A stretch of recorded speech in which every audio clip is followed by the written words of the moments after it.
guys, my name is Aninda Wida Pramesti and you can call me Anindya. My last NPM is 250 from group 7. Hello, my name is Hektalia Duanisa, number 402. Hello guys, my name is Ekatama Atiasari, last NPM 288. Hello, my name is Jovita Dasarso, number 391. Now, I will tell you about ownership and management of the Siola building, Surabaya. From the Daily Surabaya's Handelsblad, the Siola building was founded in 1877 by Robert Laidlaw, a British businessman. This information is also supported by a Singaporean newspaper, the Straits Times, dated June 17, 1924. The newspaper reported on the annual meeting of Robert Laidlaw's company, which was spread across various countries, including Indonesia. Robert Laidlaw lost many of its stores during World War II. Wairui Laidlaw in Surabaya was taken over by Japanese troops and named Chiyoda.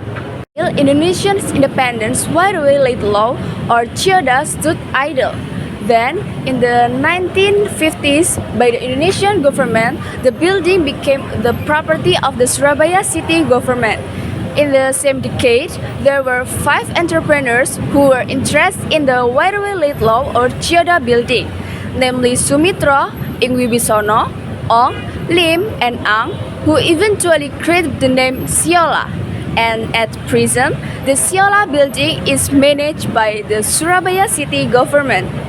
The Siola building in Surabaya was built in the 1920 in the Art Deco style, which was popular during the colonial era. At the time, the building had a strong and grand design, using material-like bricks and concrete. The building's special feature was the decorative geometric shapes on the outside, which made it look elegant. Over the years, Siola has been renovated to fit modern needs. Today, while some of the old decals are still there, many parts of the building have been changed with new materials like glass and steel.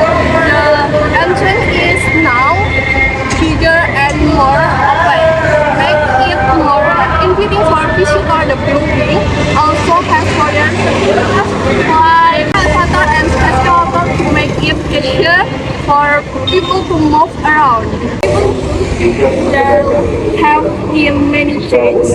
Siola still keep historical value and unique design, making it one of the most famous buildings in Surabaya that stays tourists.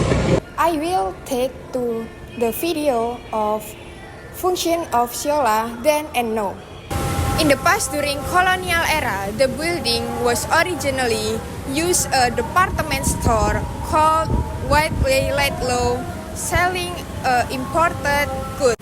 Later, during the Battle of November 10, 1945, it became an important stronghold where the people of Surabaya fought against the Allied force. After Indonesia independence, the building continued to function as a commercial center under the name Toko Siola. It also functioned as a public service center offering administrative and licensing service for Surabaya residents. Today, Siola building serves a Museum Surabaya. Museum Surabaya housing various historical collections such as documents, photographs, and artifacts related to city's history. Additionally, with its rich historical background, the building has become a popular heritage tourism destination. From a colonial era shopping center to museum and public service center, Siola building has continuously adapted to the needs of the times.